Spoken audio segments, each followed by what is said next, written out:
എൻ്റെ പ്രിയപ്പെട്ട സഹോദരൻ, നമ്മളിപ്പോൾ വെറൈറ്റിയാണ് നോക്കുന്നത്. എല്ലാവരും വെറൈറ്റി. പണ്ടൊരു ചങ്ങാതി പറഞ്ഞു, ഉസ്താദെ, അള്ളാഹു എനിക്കൊരു പെൺകുട്ടിയെ തന്നു, ഒരു വെറൈറ്റി പേരാണ് ഞാൻ എൻ്റെ മകൾക്കിട്ടിരിക്കുന്നത്.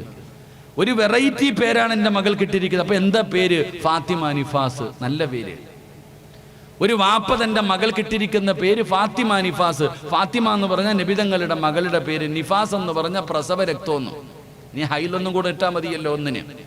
ഇവിടെ നമ്മുടെ മക്കളുടെ പേരിന്റെ അർത്ഥം നമുക്ക് തന്നെ അറിയണില്ല. എന്താ അതിന്റെ വില? ഇപ്പൊ ഈ അടുത്ത് ഖത്തറിൽ ലോകകപ്പ് നടന്നു. ആ ലോകകപ്പ് നടന്നപ്പോ എൻ്റെ പ്രിയപ്പെട്ട സഹോദരങ്ങളെ, ഒരാൾ എത്രയോ കൊല്ലങ്ങൾക്ക് ശേഷം, എത്രയോ വർഷങ്ങൾക്ക് ശേഷം ഒരു സഹോദരന്, രണ്ടുപേരുടെയും പേര് ഞാൻ പറയുന്നില്ല, ഒരു സഹോദരൻ അള്ളാഹു ഒരു മകനെ കൊടുത്തു. വർഷങ്ങൾക്ക് ശേഷം ചാലക്കുടിക്കാരനോ അങ്കമാലിക്കാരനോ കണ്ട രണ്ടുപേർക്കും അള്ളാഹു ആദ്യമായിട്ടൊരു മകനെ കൊടുത്തപ്പോൾ ആ മകനിട്ട പേര് മെസ്സി എന്നായിരുന്നു. നമ്മുടെ സമുദായം വാട്സപ്പിലും ഫേസ്ബുക്കിലൊക്കെ കാണാം, ഒരു സഹോദരൻ മുഹമ്മദ് സുധാകരൻ എന്ന മകന് പേരിട്ടിട്ടുണ്ട്. എന്തുകൊണ്ട്? നമ്മൾ ചിന്തിക്കേണ്ടത് ഇവിടെയാ. മക്കൾക്ക് നല്ല പേര് വെക്കണമെന്ന് പറയാനുള്ള കാരണം, എൻ്റെ വാപ്പ എനിക്കിട്ടിരിക്കുന്ന പേര് സിറാജുദ്ദീൻ.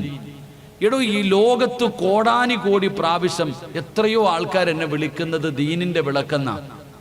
എല്ലാരും എന്നെ കാണുമ്പോൾ വിളിക്കുന്നത് ദീനിന്റെ വിളക്കേ, ദീനിന്റെ വിളക്കേ, ദീനിന്റെ വിളക്കേ. ആരുടെയോ ഒരാളുടെ വിളി അല്ല കേട്ടു. അതുകൊണ്ടാണ് ഞാൻ ഇന്ന് നിങ്ങളുടെ മുമ്പിൽ ഇരിക്കുന്നത്. അള്ളാഹു ഈമാൻ നൽകുമാറാകട്ടെ. ഇതാ പേര്, ഇതാണ് പേര്. എല്ലാവരും പേരാ വിളിക്ക. അതുകൊണ്ട് മക്കൾക്ക് അർത്ഥമുള്ള പേരിടണം. ചുമ്മാതിട്ടാ പോരാ. ഈ ഉസ്താദന്മാർ ഏറ്റവും കൂടുതൽ കുടുങ്ങുന്നത് പഠിക്കണ കാലത്ത് പോലും ഇത്രയും ഡിക്ഷണറി നോക്കിയിട്ടുണ്ടാകത്തില്ല. ഈ ഫേസ്ബുക്കിൽ നിന്നൊരു പേര് നോക്കിയിട്ട് ഉസ്താദിനടുക്ക വന്ന് ചോദിക്കുന്നതിന്റെ അർത്ഥം എന്താന്ന്. ഈ സാധു എവിടെ നിന്ന് എടുത്തുകൊണ്ട് വരാൻ അർത്ഥം? എടോ, മക്കൾക്ക് നല്ല പേര് വെക്ക്. മക്കൾക്ക് നല്ല പേരാണ് വെക്കേണ്ടത്. അല്ലാഹുവിന്റെ പരിശുദ്ധമായ ഖുർആൻ, ആ ഖുർആനിൽ അല്ലാഹു പറഞ്ഞ ഒരുപാട് പേരുകളുണ്ടല്ലോ. മക്കൾക്ക് പേര് വെക്കുമ്പോ പരിശുദ്ധമായ ഖുർആനിനകത്ത് അല്ലാഹു പറഞ്ഞിട്ടുള്ള പേരുകൾ പരിഗണിക്കണം. അല്ലാഹുവിന് ഏറ്റവും ഇഷ്ടപ്പെട്ട പേരെന്താ? മുഹമ്മദ് എന്ന അല്ല. അല്ലാഹുവിന് ഏറ്റവും കൂടുതൽ ഇഷ്ടപ്പെട്ട പേരേതാ? അഹബ്ബുൽ അസ്മാഇ ഇലല്ലാഹ്. അബ്ദുല്ലാ എന്ന പേരുള്ള ആരെങ്കിലും ഉണ്ടെങ്കിൽ ഒന്ന് കൈപൊക്കിക്കേ. അബ്ദുല്ലാ ആരെങ്കിലും ഉണ്ടോ? അബ്ദുല്ലാ എന്ന പേരുള്ള ആരെങ്കിലും ഉണ്ടോ? ആരുമില്ല. അബ്ദുറഹ്മാൻ എന്ന പേരുള്ള ആരെങ്കിലും ഉണ്ടോ? ആരുമില്ല. അള്ളാഹുവിന് ഏറ്റവും ഇഷ്ടപ്പെട്ട പേര് ഇത് രണ്ടുവാ. എന്റെ പ്രിയപ്പെട്ടവരെ, അല്ലാഹുവിന്റെ റസൂൽ ഇവിടെന്ന് പറയുകയാ. അതുകൊണ്ട് മക്കൾക്ക് പേരിടുന്ന സമയത്ത് പരിഗണിക്കേണ്ടത് പരിശുദ്ധമായ ഖുർആനിൽ അല്ലാഹു പറഞ്ഞിരിക്കുന്ന പേരുകളാണ്. ഇന്നാ അർസൽനാക ശാഹിദൻ വമുബശ്ശിറൻ വനദീറാ വദാഇയൻ ഇലല്ലാഹി ബിഇദ്നിഹി വസിറാജൻ മുനീറാ. 9.5 മാസക്കാലം ഗർഭം ചുമന്ന മരണവേദനയുടെ വേദനയെന്ന് പ്രസവിച്ച പൊന്നാര മക്കൾക്ക് പേരിടുന്ന സമയത്ത് പരിഗണിക്കേണ്ട പേര് ഖുർആൻ പറയുകയാ. പെങ്ങളെ, ഇന്നാ അർസൽനാക ശാഹിദാ. മുഹമ്മദ് ഷാഹിദ്, മുഹമ്മദ് മുബശ്ശിർ, മുഹമ്മദ് നദീർ, മുഹമ്മദ് ദാഇ, സിറാജ്, മുനീർ. ഇതൊക്കെ അല്ലാഹുവിന്റെ പരിശുദ്ധമായ ഖുർആനിനകത്ത് അല്ലാഹു പറഞ്ഞ പേരുകളാ. എന്തിനാ? 313 സ്വഹാബത്തുണ്ടല്ലോ, ബദരീങ്ങള്. ആ ബദരീങ്ങളുടെ പേരെത്ര വെറൈറ്റിയാ ചെറുപ്പക്കാരാ. അല്ലാഹു തന്ന മക്കൾക്ക് നല്ല പേര് വെക്കൽ ഒരു വാപ്പയുടെ കടമയാണല്ലോ. പെങ്ങളെ, ഖദീജയും നഫീസയും മൈമൂനയും ഫാത്തിമയും, പടച്ചവരെ, മനോഹരമായ ഒരുപാട് പേരുകൾ ഉണ്ടായിരുന്നല്ലോ. എല്ലാം മറന്നില്ലേ? വെറൈറ്റിയുടെ പുറകിലാണല്ലോ, വെറൈറ്റിയുടെ പുറകിലാണല്ലോ. എന്റെ പ്രിയപ്പെട്ടവരെ, ഒരു വാപ്പയുടെ കടമയാണ് തന്റെ മക്കൾക്ക് നല്ല പേര് വെക്കല്, അർത്ഥമുള്ള പേര് വെക്കല്. ആ പേരിന് വിലയുണ്ടടോ. ആ പേരിന്റെ അർത്ഥത്തിന് മഹത്വമുണ്ടടോ. എന്റെ പ്രിയപ്പെട്ടവരെ, വാപ്പയുടെ കടമയാണെന്ന് ഉമർ തങ്ങൾ അവിടെന്ന് പറയുമ്പോ, ഈ വഅദ് കേൾക്കാൻ വന്നിരിക്കുന്ന നിങ്ങളൊക്കെ മക്കൾക്ക് നല്ല പേര് വെച്ചവരാ. അബൂബക്കർ എന്നും ഉമർ എന്നും ഉസ്മാൻ എന്നും അലിയെന്നും മിസബെന്നും പടച്ചവനെ ഉമൈറെന്ന് ആൺകുട്ടികൾക്ക് പേരിട്ടവളാണ്. ആയിഷ, ഖദീജ, മൈമൂന, നഫീസ പെൺകുട്ടികൾക്ക് നല്ല പേര് വെച്ചവരാണ്. എങ്കിൽ ഈ വയലുകൾ കാമെന്നിരിക്കുന്നവരോട് ചോദിക്കട്ടെ, ഒരു പിതാവ് തന്റെ മകന് വെച്ചിരിക്കുന്ന പേര് നന്മയുള്ളവന് ഹസൻ എന്നാണ്. മോനെ ഹസനെ, മോനെ ഹസനെ, എടാ നന്മയുള്ളവനെ, എടാ നന്മയുള്ളവന്. പടച്ചവനെ വാപ്പ തന്റെ പൊന്നാര മകനിട്ടിരിക്കുന്ന പേരിങ്ങനാ. പക്ഷേ എന്റെ ഉപ്പമാരോട് ചോദിക്കട്ടെ, ഉമ്മമാരോട് ചോദിക്കട്ടെ, മക്കളുടെ പേര് വിളിക്കുന്ന എത്ര പേരുണ്ട്? തൻ്റെ ഒരു വാപ്പ തൻ്റെ മകന് പേരിട്ടിരിക്കുന്നു മുഹമ്മദ് ഹസൻ, എടാ നന്മയുള്ളവൻ. വാപ്പ വിളിക്കുന്ന പേരെന്താ? മോനെ ഹസനെ എന്നല്ല വിളിക്കുന്നത്, മോനെ അക്കുവേ, മോനെ കുക്കുവേ, ഇങ്ങനെ വിളിക്കുകയാ. അല്ലാഹു ഈമാൻ തരുമാറാകട്ടെ. മക്കൾക്ക് നല്ല പേര് വെച്ചിട്ട് വാപ്പ അത് വിളിക്കാറില്ല, ഉമ്മ ഇത് വിളിക്കാറില്ല. വാവാ വാവാന്ന്. രണ്ട് മക്കളെ കെട്ടിച്ച് അടുത്തനെ കെട്ടിക്കാറായി, ഇപ്പോഴും വാവേന്ന് വിളിച്ചോണ്ട് നടക്കാം. എടാ മക്കൾക്ക് ഒരു വാപ്പയുടെ ദുആയോളം, ഒരു ഉമ്മയുടെ ദുആയോളം ഈ ലോകത്ത് ഒന്നിനുമില്ലടോ. ഒരു ഉമ്മ ദുആ ചെയ്തൊരു മകന് വേണ്ടി, ഒരു വാപ്പ ദുആ ചെയ്തൊരു മകന് വേണ്ടി, കണ്ണിന്റെ കാഴ്ച നഷ്ടപ്പെട്ടു പോയ മകന് ഉമ്മ ദുആ ചെയ്ത കാഴ്ച തിരിച്ചു വാങ്ങിച്ചു കൊടുത്തില്ലേ? മയ്യത്ത് കൊണ്ട് മരിച്ചുപോയ മകന് കരഞ്ഞു ദുആ ചെയ്തിട്ട് ആ ജീവിതം തിരിച്ചു വാങ്ങിച്ചു കൊടുത്തില്ലേ ഉമ്മ? എന്റെ പ്രിയപ്പെട്ട സഹോദരങ്ങളെ, ഒരു ഉമ്മായുടെ ദുആയോളം, ഒരു വാപ്പയുടെ ദുആയോളം ലോകത്ത് ഒന്നുമില്ലടോ. നിന്റെ മകന് നീ പേര് വെച്ചിട്ടുണ്ടെങ്കിൽ ആ പേര് നീ വിളിക്ക്. ആ പേരിന്റെ അർത്ഥം നിന്റെ മകന്റെ സ്വഭാവത്തിലുണ്ടാകും. അള്ളാഹു നമുക്ക് ഈമാൻ നൽകുമാറാകട്ടെ. അല്ലാതെ വല്ല മൃഗത്തിന്റെ പേര് വിളിച്ച അവൻ നാൽക്കാലിയെ പോലെ ആയി പോകും. നമ്മുടെ മക്കള് തലതിരിഞ്ഞു പോകും. എന്റെ പ്രിയപ്പെട്ട സഹോദരങ്ങളെ, നമ്മുടെ മക്കൾക്ക് നല്ല പേര് വെക്ക്. നമ്മുടെ മക്കളുടെ പേര് തന്നെ നമ്മൾ വിളിക്ക്. അതുകൊണ്ട് എന്റെ പ്രിയപ്പെട്ടവരോട് പറയുകയാ, ഒരു പിതാവിന് തന്റെ മക്കളോടുള്ള രണ്ടാമത്തെ കടമ എന്താ? മക്കൾക്ക് നല്ല പേര് വെക്കല് വാപ്പയുടെ കടമയാണെന്ന് മഹാനായ നബിയുനാ റസൂലുള്ളാഹി സ്വല്ലല്ലാഹു അലൈഹി വസല്ലമ തങ്ങൾ പറയുമ്പോ മൂന്നാമത്തെ കാര്യം എന്തെന്നറിയോ? ഒരു വാപ്പയ്ക്ക് തന്റെ മക്കളോടുള്ള മൂന്നാമത്തെ കടമ എന്താ? മഹാനായ ഉമർ ഇബ്നുൽ ഖത്താബ് റളിയല്ലാഹു തആല അൻഹു ആ ചെറിയ കുട്ടിയോട് പറഞ്ഞു കൊടുക്കുന്ന, മോനെ നിനക്ക് അദബ് പഠിപ്പിച്ചു തരലു, നിനക്ക് അല്ലാഹുവിന്റെ ഖുർആൻ പഠിപ്പിച്ചു തരലു വാപ്പയുടെ കടമയാണെന്ന് മഹാനായ സയ്യിദുനാ ഉമർ ഇബ്നുൽ ഖത്താബ് റളിയല്ലാഹു തആല അൻഹു പറഞ്ഞു കൊടുക്കുമ്പോ ആ മകനതാ ഉമർ തങ്ങളോട് പറയുന്നു, തങ്ങള് ഒരു ഹർഫ് പോലും എന്റെ ഉപ്പ എനിക്ക് പഠിപ്പിച്ചു തന്നിട്ടില്ല. പിതാവിനോട് പറയുകയാണ്, നിന്റെ കടമയാ നിന്റെ മക്കൾക്ക് ദീൻ പഠിപ്പിച്ചു കൊടുക്കല്. അല്ലാഹ് ആരാണെന്ന് പഠിപ്പിച്ചു കൊടുക്കേണ്ടത് വാപ്പയാ. ഒരു വാപ്പയുടെ കടമയാണ് അല്ലാഹ് ആരാണെന്ന് പഠിപ്പിച്ചു കൊടുക്കല്. ദീൻ എന്താണ്, നബി തങ്ങൾ ആരാണെന്ന് പഠിപ്പിച്ചു കൊടുക്കല്. അത് പള്ളിയിലെ ഉസ്താദിന്റെ ജോലിയല്ല, മാതാപിതാക്കളുടെ കടമയാണ്. മക്കൾക്ക് ദീൻ പഠിപ്പിച്ചു കൊടുക്കണം, മക്കൾക്ക് നല്ലത് പറഞ്ഞു കൊടുക്കണം, അവർക്ക് ഖുർആൻ പഠിപ്പിച്ചു കൊടുക്കണം. ഇത് പിതാവിന്റെയും മാതാവിന്റെയും കടമയാണെന്ന് നബി തങ്ങൾ പഠിപ്പിക്കുമ്പോ വാപ്പാ നിനക്ക് പറയാൻ കഴിയോ?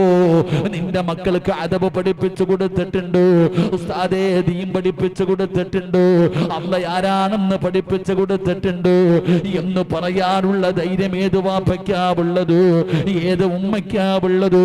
ഇന്നത്തെ മക്കൾക്ക് അല്ലാഹനെ കുറിച്ച് അറിയില്ലല്ലോ, അല്ലാഹ് ആരാണെന്ന് അവർക്കറിയില്ല.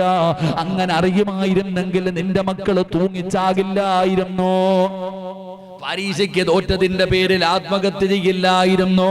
പടച്ചവനെ, മക്കളിൽ നിന്ന് ആത്മഹത്യ ചെയ്യുന്ന കാലമാണ്. അവർക്ക് അല്ലാഹനെ കുറിച്ചറിയില്ല, നബിതങ്ങളെ കുറിച്ചറിയില്ല. വാപ്പാ നിന്റെ ജോലിയാ, ഒരു പിതാവിന്റെ ജോലിയാണ് മക്കൾക്ക് ദീൻ പഠിപ്പിച്ചു കൊടുക്കല്, അവർക്ക് മര്യാദ പഠിപ്പിച്ചു കൊടുക്കല് വാപ്പയുടെ കടമയാണെന്ന് നബി മുഹമ്മദ് മുസ്തഫ സ്വല്ലല്ലാഹു അലൈഹി വസല്ലമ തങ്ങൾ പഠിപ്പിക്കുമ്പോ പടച്ചവനെ, അല്ലാഹുവിന്റെ പള്ളിയുടെ മിനാരത്തിൽ നിന്ന് ഹയ്യ അലസ് സ്വലാഹ്, ഹയ്യ അലൽ ഫലാഹ്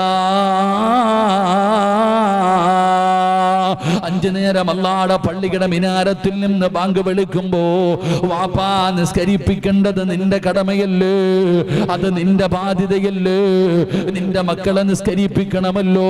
അതുകൊണ്ടല്ലേ ദീൻ പറഞ്ഞത് 7 വയസ്സുള്ളവനോട് നിസ്കരിക്കാൻ കൽപ്പിക്കണം, 10 വയസ്സായിട്ട് നിസ്കരിച്ചില്ലെങ്കിൽ അവനെ തല്ലണമെന്നാ. 7 വയസ്സുള്ളവനോട് നിസ്കരിക്കാൻ കൽപ്പിക്കണം, 10 വയസ്സായിട്ട് നിസ്കരിക്കാത്തവനെ തല്ലണമെന്നാ ദീൻ പഠിപ്പിക്കുന്നത്. നിസ്കരിക്കാത്തതിന്റെ പേര് മക്കളെ തല്ലിയ ഏതെങ്കിലും വാപ്പുണ്ടോ? ഏതെങ്കിലും ഒരു വാപ്പുണ്ടോ? കൈവക്കാൻ ധൈര്യം ഉണ്ടാകത്തില്ല. നിസ്കരിക്കാത്തതിന്റെ പേര് മക്കളെ തല്ലി ഏത് ഉമ്മയാവുള്ളത്? ഇല്ല സഹോദര, മക്കളെ തല്ലാൻ വാപ്പയ്ക്ക് അധികാരമില്ല. കാരണം വാപ്പ നിസ്കരിക്കാറില്ല, പിന്നെ എങ്ങനെ മക്കളെ തല്ലാൻ? ആദ്യം വാപ്പ നിസ്കരിക്കണമല്ലോ, ഉമ്മ നിസ്കരിക്കണമല്ലോ. ആദ്യം നന്നാകേണ്ടത് നമ്മളാടോ. നമ്മൾ നന്നായി കഴിഞ്ഞാൽ നമ്മുടെ മക്കള് നന്നാകും. നമ്മളാദ്യം നന്നാകേണ്ടത്. എന്റെ പ്രിയപ്പെട്ടവരെ, വാപ്പ നിസ്കരിക്കാൻ പള്ളിയിൽ പോകാതെ മക്കളോട് പറയുന്ന പള്ളിയിൽ പോകാൻ എന്തർത്ഥമാണ്?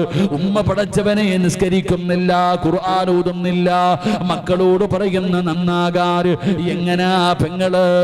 അതുകൊണ്ട് എന്റെ പ്രിയപ്പെട്ടവരോട് പറയുന്നു, ആദ്യം നന്നാകേണ്ടത് മാതാപിതാക്കളാ. അല്ലാഹുവിന്റെ പരിശുദ്ധമായ ഖുർആൻ പറഞ്ഞ ഒരു ദുആയുണ്ടല്ലോ, നബി തങ്ങൾ പറഞ്ഞു, ഈ ദുആ ചെയ്യുന്നവന് സ്വർഗ്ഗത്തിലൊരു വീടുണ്ടെന്ന്. ഈ ദുആ ചെയ്യുന്നവർക്ക് സ്വർഗ്ഗത്തിലൊരു വീടുണ്ട്. എന്താണ് ചെയ്യേണ്ട ദുആ? റബ്ബനാ ഹബിലനാ മിൻ അസ്വാജിനാ വദുരിയാതിനാ ഖുർറത അയ്യുനിൻ വജഅൽനാ ലിൽമുത്തഖീന ഇമാമാ.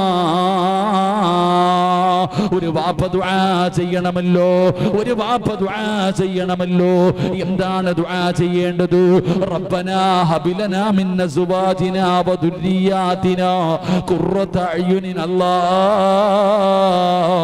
എന്റെ ഭാര്യയെയും മക്കളെയും ദുനിയാവിലും ആഖിറത്തിലും ഉപകരിക്കുന്നവരാക്കണേ അല്ലാഹ്. എന്റെ കണ്ണിന് കുളിർമയുള്ളവരാക്കണേ അല്ലാഹ്. ഒരു വാപ്പ ദുആ ചെയ്യുകയാ, എന്റെ ഭാര്യയെയും എന്റെ മക്കളെയും എന്റെ കണ്ണിന് കുളിർമയുള്ളവരാക്കണം, അവരെ നീ നന്നാക്കണം. എന്നിട്ട് വാപ്പ അല്ലാഹുവോട് പറയുകയാ, അല്ലാഹ്, എന്റെ ഭാര്യക്കും എന്റെ മക്കൾക്കും മാതൃകയാകുന്ന, എന്റെ ഭാര്യക്കും എന്റെ മക്കൾക്കും മാതൃകയാകുന്ന ഒരു ഭർത്താവാക്കണം. എന്റെ ഭാര്യ കണ്ടുപഠിക്കേണ്ടത് തന്നെയാണ്, എന്റെ മക്കള് കണ്ടുപഠിക്കേണ്ടത് തന്നെയാണ്. ലിൽ മുത്തഖീന ഇമാമാ, അവർക്ക് ഇമാമത്ത് നിൽക്കാൻ അർഹതയുള്ള, എന്റെ ഭാര്യക്കും എന്റെ മക്കൾക്കും ഇമാമത്ത് നിന്ന് നിസ്കരിക്കാൻ അർഹതയുള്ള ഒരു മനുഷ്യനാക്കി എന്നെ മാറ്റണേ അല്ലാഹ് എന്ന് ദുആ ചെയ്യണേ എന്ന് പരിശുദ്ധമായ ഖുർആൻ പറയുമ്പോ പെങ്ങളെ പറയാൻ പറ്റുമോ? നിന്റെ പെൺമക്കൾക്ക് മാതൃകയുള്ള ഒരു ഉമ്മയാണെന്ന് ചങ്കൂറ്റത്തോടെ പറയാൻ ആത്മാർത്ഥമായി നെഞ്ചത്ത് കൈവച്ചിട്ട്, എന്റെ പെൺകുട്ടികൾക്ക് എന്റെ ആൺകുട്ടികൾക്ക് മാതൃകയാകുന്ന ഒരു ഉമ്മയാണ് ഞാന്, എന്റെ മക്കൾക്ക് മാതൃകയാകുന്ന ഒരു വാപ്പയാണ് ഞാന്, പറയാൻ കഴിയോ? പറയാൻ കഴിയോ? ഒരിക്കലും പറയാൻ കഴിയില്ല. അങ്ങനെ പറയാൻ കഴിയണമെങ്കിൽ ആദ്യം നമ്മൾ നന്നാകണം. നമ്മളെ കണ്ടാ നമ്മുടെ മക്കള് വളരുന്നത്, നമ്മളെ കണ്ടാ നമ്മുടെ മക്കള് പഠിക്കുന്നത്. പെങ്ങളെ, ചെറിയ പാല് കുടിക്കുന്ന മക്കളുള്ള വീടുകളുണ്ടല്ലോ. അല്ലാ, ഉമ്മമാര് നിസ്കരിച്ചു കൊണ്ടിരിക്കുമ്പോ ഈ ചെറിയ മക്കള് വന്നിട്ട് നിസ്കാരത്തിന്റെ മുസല്ലയിൽ വന്നിട്ട് ഉമ്മാടെ കൂടെ നിന്ന് നിസ്കരിക്കുന്ന പാല് കുടിക്കുന്ന മക്കളുണ്ടല്ലോ. ചെറിയ കുഞ്ഞുങ്ങള് നിസ്കരിക്കുന്നില്ലോ, ചെറിയ മക്കള് നിസ്കരിക്കുന്നില്ലോ. കാരണം ഉമ്മ നിസ്കരിക്കുന്നത് കണ്ടു വളരുന്ന മക്കളെങ്ങനാ? ഉമ്മമാര് നിസ്കരിക്കുന്നത്, വാപ്പമാര് നിസ്കരിക്കുന്നത് കണ്ടു വളരുന്ന മക്കൾ ഉമ്മാടെ കൂടെ നിസ്കരിക്കും, ചെറിയ പ്രായത്തിൽ പോലും. എന്റെ പ്രിയപ്പെട്ട സഹോദരങ്ങളെ, 5 നേരം അല്ലാഹുവിന്റെ പള്ളിയിൽ നിസ്കരിക്കാൻ പോകുന്ന വാപ്പ ഒരു ദിവസം പോയില്ലെങ്കിൽ മക്കൾ ചോദിക്കും, എന്തേ വാപ്പ പള്ളിയിൽ പോകാത്തെ? വാപ്പ എന്നെ കൂടെ കൊണ്ടുപോ പള്ളിയിൽ, ഞാനും വരട്ടെ നിസ്കരിക്കാൻ. പ്രായപൂർത്തിയാകാത്ത കുട്ടി ചോദിക്ക, ഞാനും വരട്ടെ നിസ്കരിക്കാൻ. സുബഹിക്ക് പള്ളിയിൽ നിസ്കരിക്കാൻ പോകുന്നത് വാപ്പയും മകനും കൂടെ. ഒരു വല്ലാത്ത കാഴ്ചയാണോ? പക്ഷെ ഇന്നില്ലല്ലോ. ഇന്ന് വാപ്പായും പോകുന്നില്ല, മക്കളും പോകുന്നില്ല. വാപ്പയ്ക്ക് മക്കളെ ഉപദേശിക്കാനുള്ള അർഹതയില്ലടോ. കാരണം വാപ്പ നിസ്കരിക്കാറില്ല, ഉമ്മ നിസ്കരിക്കാറില്ല. പിന്നെങ്ങനാ? എന്റെ പ്രിയപ്പെട്ട സഹോദരങ്ങളെ, സ്വന്തം മക്കളെ തെറ്റ് ചെയ്താൽ അത് തിരുത്തി കൊടുക്കാൻ ഇന്നത്തെ വാപ്പ തയ്യാറാകുന്നില്ലല്ലോ, ഉമ്മ തയ്യാറാകുന്നില്ലല്ലോ. തന്റെ മക്കളെ തെറ്റ് ചെയ്തു കഴിഞ്ഞാൽ ഇത് തെറ്റാണെന്ന് പറഞ്ഞു കൊടുക്കാൻ വാപ്പായ്ക്ക് സമയമില്ല, അതിനുള്ള അർഹതയില്ലാതെ പോകുന്നു. മഹാനായ നബിയിന റസൂലുള്ളാഹി സ്വല്ലല്ലാഹു അലൈഹി വസല്ലമ തങ്ങൾ പറഞ്ഞു, അള്ളാഹുവിന്റെ കോടതിയിൽ നശിച്ചവര് 3 വിഭാഗം. ഏറ്റവും വൃത്തികെട്ടവർ, അള്ളാഹുവിന്റെ കരുണ പോലും കിട്ടാത്ത, അള്ളാഹു കരുണ കാണിക്കാത്ത 3 വിഭാഗം ആൾക്കാരുണ്ട്. ആ 3 വിഭാഗത്തിൽ ഒരു വിഭാഗം പിതാവാ. ഏത് പിതാവ്? തന്റെ മക്കളും ഭാര്യയും തെറ്റ് ചെയ്യുന്നത് കണ്ടിട്ട് മിണ്ടാതെ നടക്കുന്നവൻ. സ്വന്തം ഭാര്യയും മക്കളും തെറ്റ് ചെയ്യുന്നത് കണ്ടിട്ട് അത് തിരുത്താത്ത വാപ്പ. നിനക്ക് എവിടെ തഴമ്പുണ്ടെങ്കിലും, നീ എത്ര ഹജ്ജ് ചെയ്തവനാണെങ്കിലും അള്ളാഹ് നിന്നെ വെറുതെ വിടത്തില്ല എന്ന് ആദരവായ പ്രവാചകൻ നബി മുഹമ്മദ് മുസ്തഫ സല്ലല്ലാഹു. നീ എത്ര വലിയ കൊലകൊമ്പനാണെങ്കിലും അള്ളാഹ് നിന്നെ വെറുതെ വിടൂല. കാരണം നീ തെറ്റ് കണ്ടിട്ട് തിരുത്താത്തവനാ. എന്റെ പ്രിയപ്പെട്ട സഹോദരങ്ങളെ, നമ്മൾ തിരുത്തി കൊടുക്കാൻ തയ്യാറാകുന്നില്ല. ഇപ്പൊ വയത് കഴിഞ്ഞു. എന്റെ പ്രിയപ്പെട്ട സഹോദരങ്ങളെ, ഇന്നത്തെ കുട്ടികളുടെ കോലം കണ്ടിട്ടുണ്ട്, മുടിയും വളർത്തി നടക്ക. ആണുവല്ല, എന്താ അവസ്ഥ എന്നറിയില്ല. കുട്ടികളുടെ മുടി വാപ്പ തിരുത്തി കൊടുക്കാൻ തയ്യാറാകുന്നില്ല. മക്കൾ ഔറത്ത് തുറന്നിട്ട് കൊണ്ട് നടക്കുന്നു. കീറിയ പാൻറ് വിട്ടുകൊണ്ട് ഇന്നത്തെ ചെറുപ്പക്കാര് നടക്ക. കീറിയ പാൻറ് വിട്ടുകൊണ്ട് നടക്കുന്നു. ഏത് വാപ്പയാ? ഇവിടെ മുട്ടുപൊക്കളിന്റെ ഇടയിലുള്ള ഭാഗം ആണിന്റെ ഔറത്താണെന്ന് അറിയുന്ന വാപ്പ തന്റെ മക്കൾ കീറിയ പാൻറ് വിട്ടുകൊണ്ട് നടക്കുമ്പോ പ്രതികരിക്കുന്നുണ്ടോ? ഒന്ന് ഉപദേശിക്കുന്നുണ്ടോ? വാങ്ങിച്ചു കൊടുക്കുന്നത് ആരാ? വാപ്പ. ഇന്നത്തെ കുട്ടികൾ ഔറത്ത് തുറന്നിട്ട് ആരാ? വാപ്പ എന്ന് പറഞ്ഞ ആരാ? വയത് കേൾക്കാൻ വന്നപ്പോ മുണ്ട് കൊടുത്തിരിക്കുന്നുണ്ട്. വയത് കേൾക്കാൻ വന്നപ്പോ വലിയ ഈമാനോടുകൂടി മുണ്ടൊക്കെ എടുത്ത് വളരെ ഈമാനോടുകൂടി ഇരിക്കുന്നുണ്ട്. വയത് കഴിഞ്ഞ് പോകുമ്പോ നോക്കണം, ഇറച്ചിക്കടയിൽ പോത്തിന്റെ കാല് തൂക്കിയിട്ടിരിക്കണ പോലെ വാപ്പ തുടയും കാണിച്ചിട്ട് റോഡിൽ കൂടെ നടന്നു പോകുന്ന, മുണ്ടും മടക്കി കുത്തിയിട്ട്. വയത് കഴിഞ്ഞ് ഇറങ്ങി പോകുമ്പോ ഈ മുണ്ടും മടക്കി കുത്തിയിട്ട് തൊടവരെ വയത് കേൾക്കാൻ വന്നവർക്ക് കാണിച്ചു കൊടുക്കുന്ന വാപ്പ. ദീൻ നമ്മൾ മനസ്സിലാക്കേണ്ടത് എവിടെയാ? എന്റെ പ്രിയപ്പെട്ടവരെ, പിന്നെ മക്കളെ കുറ്റം പറഞ്ഞിട്ട് കാര്യമുണ്ടോ? മക്കൾ നടക്കുന്ന കോലം എങ്ങനാ? അള്ളാഹു ഇന്നത്തെ ചെറുപ്പക്കാരുടെ ദാരിദ്ര്യം അള്ളാഹു മാറ്റി കൊടുക്കുമാറാകട്ടെ. ആമീൻ പറയടോ. ഒരു കീറിയ പാൻറ് വിട്ടിട്ട് അള്ളാഹു അവന്റെ വാപ്പയ്ക്ക് ഒരു നല്ല പാൻറ് വാങ്ങിച്ചു കൊടുക്കാനുള്ള മനസ്സെങ്കിലും അള്ളാഹു കൊടുത്തനുഗ്രഹിക്കുമാറാകട്ടെ. അവന്റെ വാപ്പ വലിയ മോലാളിയെ പോലെ നടക്ക, മോൻ കീറിയ പാൻറ് അരിച്ചിക്കാന്താ ചിരിക്കണേ? കീറിയ പാൻറ് വിട്ടുകൊണ്ട് നടക്കുന്നതോ പേടിയാടോ ഇന്നത്തെ കുട്ടികളുടെ അവസ്ഥ. പിന്നെ പെണ്ണുങ്ങളെ ഒന്നും പറയാതിരിക്കില്ല, അവരെ ഒന്നും പറയാൻ പറ്റത്തില്ല. എന്തെങ്കിലും പറഞ്ഞ അകത്തായി പോകും. അള്ളാഹു കാത്തിരക്ഷിക്കുമാറാകട്ടെ. പെണ്ണുങ്ങൾ എന്തെങ്കിലും പറയാൻ തന്നെ പേടിയാടോ. ഞാനൊരു 7-8 കൊല്ലം മുമ്പ് ഒരു പ്രസംഗം നടത്തി. പെണ്ണുങ്ങളെ തല്ലാൻ പറ്റുന്ന 5 സമയങ്ങളുണ്ട്. പെണ്ണുങ്ങളെ തല്ലാൻ പറ്റുന്ന 5 സമയങ്ങളുണ്ടെന്ന് ഞാൻ 8 കൊല്ലം മുമ്പ് പ്രസംഗിച്ചു. ഒരു പെറ്റി കേസ് പോലും ഇല്ലാത്ത എനിക്കിപ്പോൾ 29 കേസുണ്ട്. അള്ളാഹു കാത്തിരക്ഷിക്കുമാറാകട്ടെ. ആമീൻ പറ. അള്ളാഹു കാത്തിരക്ഷിക്കുമാറാകട്ടെ. ഈ ലൈവ് കൊണ്ടുള്ള ഉപകാരം അത് മാത്രമേ ഉള്ളൂ, വേറൊന്നുമില്ല. ഈ പ്രസംഗത്തിന്റെ ലൈവ് കൊണ്ടുള്ള ഉപകാരം അതാ. ഇപ്പൊ ഇങ്ങനെ കയറി ഇറങ്ങി നടക്കാം. ഉസ്താമാരൊക്കെ പ്രസംഗിക്കുമ്പോൾ നോക്കിയും കണ്ടും പറയണം കേട്ടോപ്പാ. പെണ്ണുങ്ങളെ ഒന്നും പറഞ്ഞേക്കരുത്, അവരെ എടിയെന്നൊന്നും വിളിക്കാൻ പാടില്ല. മഹതിമാരവരൊക്കെ. അല്ലാഹു അഅലം. പടച്ചോനെ ചിരിക്ക് തരാൻ ഞാൻ. അല്ലാഹു ഈമാൻ തരുമാറാകട്ടെ. ഇതൊക്കെ ഇന്നിങ്ങനെ പോട്ടെ ഇൻഷാ അല്ലാഹ്. നാളെ ഉണ്ടല്ലോ, നാളെ ലൈവ് ഇല്ലാതിരുന്ന അത്രയും നല്ലത്. അല്ലാഹു ഈമാൻ നൽകുമാറാകട്ടെ. എൻ്റെ പ്രിയപ്പെട്ട സഹോദരങ്ങൾ, നമ്മൾ മനസ്സിലാക്കണം, എന്തെങ്കിലും പറയാൻ പറ്റുമോ? എടാ, ഇന്നത്തെ മനുഷ്യന്മാരുടെ അവസ്ഥ എന്ത് നിസ്സാരമെന്നറിയോ?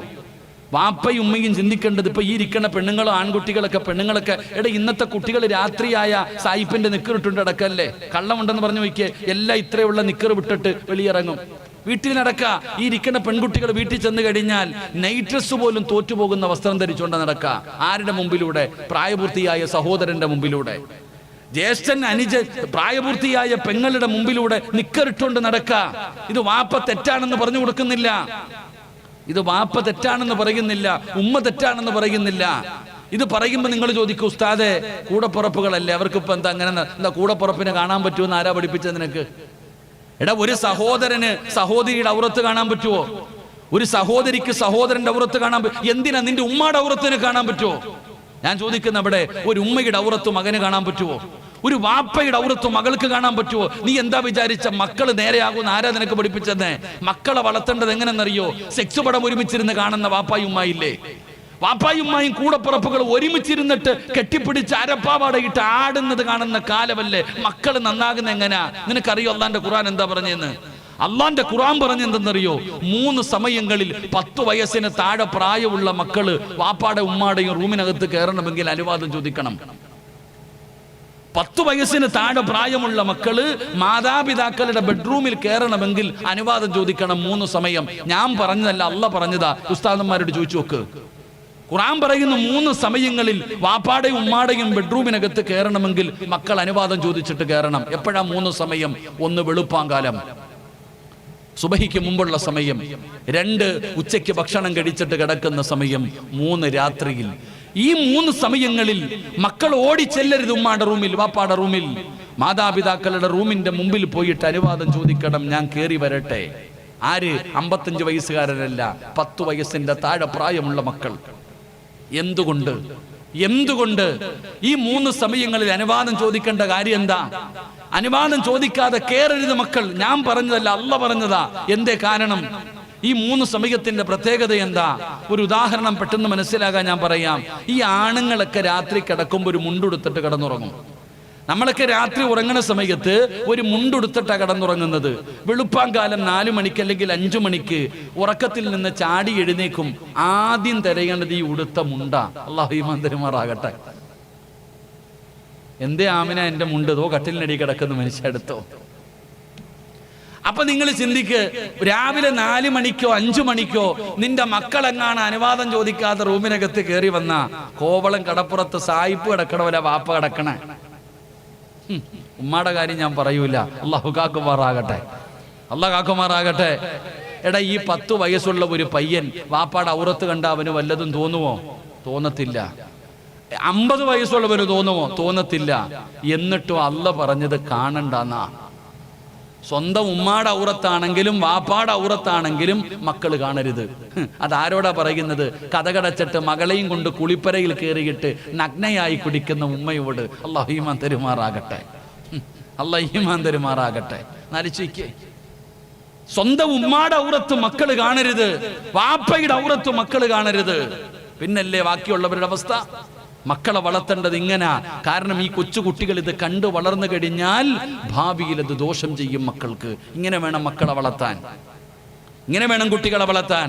അല്ലാതെ വളർന്നതിന് ശേഷം കിടന്ന് ദുആ ചെയ്തിട്ട് നിലവിളിച്ചിട്ട് കാര്യമൊന്നുമില്ല.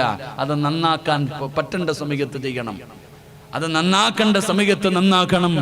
അതുകൊണ്ട് എന്റെ പ്രിയപ്പെട്ട മാതാപിതാക്കളോട് പറയുകയാ, പാപ്പാ നീ ഹാജിയാരാ, ഹജ്ജ് ചെയ്തവരാ, നിസ്കരിക്കുന്നവനാ. പക്ഷേ നിന്റെ പ്രിയപ്പെട്ട ഭാര്യ മഗ്രിബ് കഴിഞ്ഞ് സീരിയൽ കണ്ടുകൊണ്ടിരിക്കുന്നവളാണ്. നീ ഇശാ കഴിഞ്ഞ് വീട്ടിലേക്ക് ചെല്ലുമ്പോ അവള് ടിവിയുടെ ഫ്രണ്ടിലിരുന്ന് കരയുകയാ. ഹറാമല്ലേ, പാപമല്ലേ, നിനക്കറിയില്ല ബാപ്പാ. തിരുത്തി കൊടുത്തില്ലെങ്കിൽ അല്ലാഹു നിന്നെ വെറുതെ വിടത്തില്ലെന്ന് നബി മുഹമ്മദ് മുസ്തഫ സല്ലല്ലാഹു അലൈഹി വസല്ലമ തങ്ങൾ പറയുമ്പോ തെറ്റാടോ? അത് പറയണം ബാപ്പാ.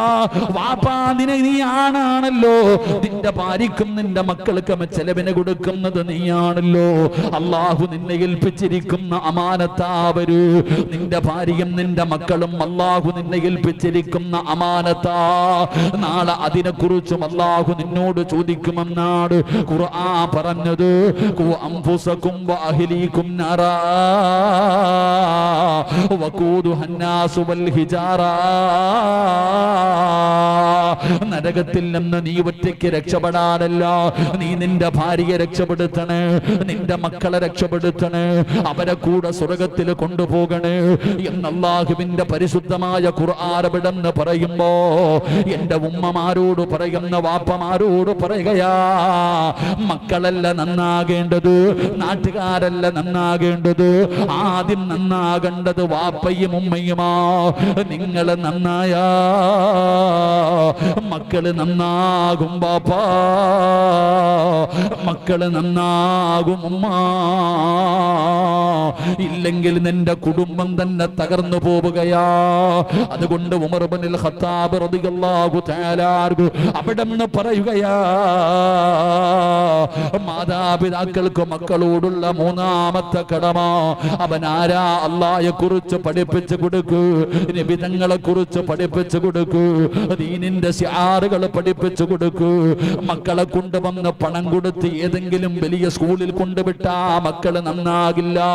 മക്കള് നന്നാകണമെങ്കിൽ എന്റെ പ്രിയപ്പെട്ടവരെ മക്കളുടെ പുറകെ നടക്കണം ബാപ്പാ. മക്കളെ കൊണ്ടുവന്ന് ഏറ്റവും കൂടുതൽ പണം കൊടുത്ത് പഠിപ്പിക്കുന്ന സ്കൂളിൽ വിട്ടാ പോരാ. ആ മക്കളെ സ്കൂളിൽ പോകുന്നുണ്ടോ, അവര് പഠിക്കുന്നുണ്ടോ, അവരുടെ കൂട്ടുകാരാരാ, അവരെ കുറിച്ച് പഠിക്കണം ബാപ്പാ.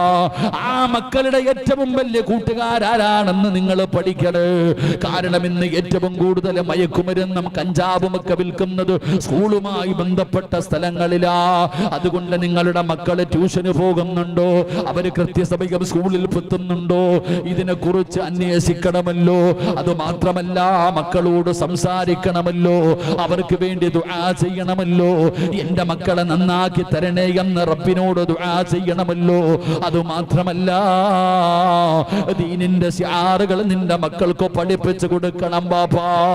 നിസ്കരിക്കാൻ പറഞ്ഞു കൊടുക്കണം. പടച്ചവനെ ദീനിന്റെ ശിആറുകൾ നിന്റെ മക്കൾക്ക് പറഞ്ഞു കൊടുക്കണം. അങ്ങനെയാണ് മക്കളെ നന്നാക്കേണ്ടത്. ഒരു വാപ്പയും ഉമ്മയും നന്നായാ മക്കൾ എങ്ങനെയാകുമെന്നറിയോ? ഒരു വാപ്പയും ഉമ്മയും നന്നായാൽ മക്കൾ ആരാകുമെന്നറിയോ? വാപ്പയും ഉമ്മയും നന്നായാ മക്കൾ എത്ര വലിയ പദവിയിലെത്തുമെന്നറിയോ? ഒരു ചരിത്രം പറഞ്ഞിട്ട് ഞാൻ ദുആ ചെയ്യാ. എങ്ങനെയാണ് മക്കളെ വളർത്തേണ്ടത്? എങ്ങനെയാണ് മക്കളെ വളർത്തേണ്ടത്? ഒരു വാപ്പ വളർത്തിയല്ലോ, ഒരു ഉമ്മ വളർത്തിയല്ലോ. വാപ്പയും ഉമ്മയും മക്കളെ വളർത്തിയപ്പോ ആ മക്കൾ ആരായെന്നറിയോ? ഞാനൊരു കുടുംബത്തെ കുറിച്ച് പറഞ്ഞു തരാ. എങ്ങനെയാണ് മക്കളെ വളർത്തേണ്ടത്, എങ്ങനെയാണ് മക്കളെ വളർത്തേണ്ടത് എന്ന് ഞാനൊരു ചരിത്രം പറഞ്ഞു തരാ. ഇങ്ങനെയാണ് മക്കളെ വളർത്തേണ്ടത്. ഇതുപോലെ വേണം മാതാപിതാക്കൾ മക്കളെ വളർത്താറ്. എങ്ങനെയാ വളർത്തേണ്ടത്? ആരാണെന്നറിയോ? ഈ വാപ്പയെയും ഉമ്മയെയും മകളെയും നിങ്ങളൊന്ന് വിലയിരുത്തടോ. ഇതിലാരാണ് വിജയിച്ചവരെന്ന് പറയാൻ കഴിയോ? ഇതിലാരാണ് ജയിച്ച ആളെന്ന് പറയാൻ കഴിയോ? പരസ്പരം തോറ്റുകൊടുക്കാൻ മനസ്സില്ലാതെ മത്സരിച്ച 3 പേരെ ഞാൻ നിങ്ങൾക്ക് പരിചയപ്പെടുത്താം. ആരാ? മഹാനായ ആദരവായ പ്രവാചകൻ നബി മുഹമ്മദ് മുസ്തഫ സല്ലല്ലാഹു അലൈഹി വസല്ലമ തങ്ങൾ. പെങ്ങളെ ഒരു ചരിത്രം പറഞ്ഞു തരാ. എങ്ങനെയാണ് ഒരു ഉമ്മ തന്റെ മക്കളെ വളർത്തേണ്ടത്, ഒരു വാപ്പ എങ്ങനെയാണ് തന്റെ മക്കളെ വളർത്തേണ്ടത് എന്ന് ചരിത്രം പറഞ്ഞു തരട്ടെ. അല്ലാഹുവിന്റെ പ്രവാചകൻ സല്ലല്ലാഹു അലൈഹി വസല്ലമ തങ്ങൾ, അല്ലാഹുവിന്റെ പ്രവാചകൻ വിവാഹം കഴിക്കുന്നത് 40 വയസ്സുള്ള ഖദീജയാ. നബി തങ്ങൾക്ക് 25 വയസ്സ്, ഖദീജ ബീവിക്ക് 40 വയസ്സ്. 40 വയസ്സുള്ള ഖദീജ എന്ന് പറയുന്ന ആ മഹദിയ നബി തങ്ങൾ എന്ന 25 വയസ്സുള്ള നബി തങ്ങളെ വിവാഹം കഴിക്കുകയാ. നബി തങ്ങളെക്കാൾ 15 വയസ്സ് കൂടുതലാ. നബി തങ്ങൾക്ക് 25 വയസ്സ്, ഖദീജ ബീവിക്ക് 40 വയസ്സ്. പടച്ചറപ്പേ, നബിതങ്ങൾക്ക് 35-ാമത്തെ വയസ്സിലാ ഫാത്തിമ എന്ന് പറയുന്ന മുന്നുമോള് ജനിക്കുന്നത്. ഫാത്തിമ എന്ന് പറയുന്ന പൊന്നുമോള് ജനിക്കുന്നത് നബിതങ്ങളുടെ 35-ാമത്തെ വയസ്സിലാ. പടച്ചറപ്പേ, ഫാത്തിമയെ കാണുന്നവര് പറയുന്ന ഒരേ ഒരു വാക്കെന്തെന്നറിയോ? ഉപ്പാന്റെ മോളാ, ഉപ്പാന്റെ മോളാ. കാരണം നബിതങ്ങളെ വരച്ചു വെച്ചതുപോലെയാ ഫാത്തിമ ഇരിക്കുന്നത്. നടത്തം അങ്ങനെ തന്നെയാണ്. ഫാത്തിമ വരുന്നത് കണ്ടാ നബിതങ്ങൾ വരുന്നത് പോലെയാണ്. ഫാത്തിമ ചിരിക്കുന്നത് നബിതങ്ങളെ ചിരിക്കുന്നത് പോലെയാണ്. എല്ലാവരും പറയും ഉപ്പാന്റെ മകളാ. ഖദീജ ബീവിക്ക് ഫാത്തിമാനെ വല്ലാത്ത ഇഷ്ടമാണ്. എന്റെ പ്രിയപ്പെട്ട പെങ്ങളെ, ഖദീജ ബീവി റളിയല്ലാഹു തആല അൻഹാ ഫാത്തിമ എന്ന് പറയുന്ന പൊന്നുമോളെ വളർത്തുകയാണ്, നല്ലതുപോലെ വളർത്തുകയാ. അവസാനം റബ്ബേ ഒരു ദിവസം അല്ലാഹുവിന്റെ പ്രവാചകൻ സ്വല്ലല്ലാഹു അലൈഹി വസല്ലമ തങ്ങള് തന്റെ വീട്ടിലേക്ക് കടന്നു വരുമ്പോ ഖദീജ ബീബി റളിയല്ലാഹു തആല അൻഹാ 65 വയസ്സുണ്ട്. ഖദീജ ബീബിക്ക് 65 വയസ്സായപ്പോ ഖദീജ എന്ന ഉമ്മയുണ്ടല്ലോ വീടിന്റെ മുറ്റത്തിങ്ങനെ വീടിന്റെ മുമ്പിൽ ഇങ്ങനെ കുളിച്ചൊരുങ്ങിയിട്ട് നിൽക്കുകയാ. കുളിച്ചൊരുങ്ങിയിട്ട് ഖദീജ എന്ന 65 വയസ്സുള്ള ആ പ്രായം ചെന്ന ഉമ്മ വീടിന്റെ മുമ്പിൽ കുളിച്ച് റെഡിയായി നിൽക്കുകയാണ്. നബിതങ്ങൾ കടന്നു വന്നു. ചിരിക്കുന്ന മുഖത്തോടെ നബിതങ്ങളെ സ്വീകരിക്കുകയാണ്. അല്ലാഹുവിന്റെ പ്രവാചകൻ വീടിനകത്ത് കയറി വന്നു. ഖദീജ ബീബി റളിയല്ലാഹു തആല അൻഹാ അവിടുന്ന് കഴിക്കാൻ ഭക്ഷണം കൊടുത്തു. 65 വയസ്സുള്ള ഖദീജ ബീബി അല്ലാഹുവിന്റെ പ്രവാചകൻ സ്വല്ലല്ലാഹു അലൈഹി വസല്ലമ തങ്ങൾക്ക് അവിടുന്ന് കഴിക്കാൻ ഭക്ഷണം കൊടുത്തു. എന്നിട്ട് നബി തങ്ങളോട് ചോദിക്കുകയാ, യാ റസൂലല്ലാഹ്, അല്ലാഹുവിന്റെ നബിയേ, ഞാൻ അവിടുത്തെ മടിയിലൊന്ന് തലവെച്ച് കിടക്കട്ടെ നബിയേ? അല്ലാഹുവിന്റെ റസൂലിന്റെ മടിത്തട്ടില് തലവെച്ച് കിടക്കുകയാ. നബി തങ്ങൾ അനുവാദം കൊടുത്തു. 25 വയസ്സുകാരിയല്ല, 35 വയസ്സുകാരിയല്ല, 45കാരിയല്ല, 55കാരിയല്ല, 65 വയസ്സുള്ള ഉമ്മയായ ഖദീജ ബീബി റളിയല്ലാഹു തആല അൻഹ തന്റെ പ്രിയപ്പെട്ട ഭർത്താവിന്റെ മടിത്തട്ടില് തലവെച്ച് കിടക്കുകയാണ്. എന്നിട്ട് നബി തങ്ങളുടെ മുഖത്ത് നോക്കി ചിരിക്കുകയാ. അല്ലാഹുവിന്റെ റസൂൽ ചോദിക്കുന്നു, ഖദീജ,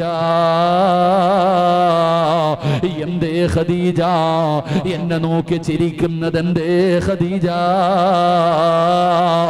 യാ റസൂലല്ലാഹ്, എന്തൊരു സൗന്ദര്യമാണ് നബിയേ, എന്തൊരു പ്രകാശമാണ് നബിയേ. എന്റെ പ്രിയപ്പെട്ടവരെ, 65കാരി നിബിതങ്ങൾ എന്ന ഭർത്താവിന്റെ മുഖത്ത് നോക്കിയിട്ട് പറയുകയാ, ഇത് ഈ നാട്ടിലെ പെണ്ണിന് തിരിയൂല, ഇത് ഈ നാട്ടിലെ പ്രായമുള്ളവർക്ക് തിരിയൂല. കാരണം പ്രായം ചെന്നാൽ വാപ്പയും ഉമ്മയും 2 റൂമിലാ. ഇന്ന് 40 കഴിഞ്ഞ 50 കഴിഞ്ഞാൽ രണ്ടുപേരും കിടക്കുന്നത് വേറെ വേറെ റൂമിലാണ്.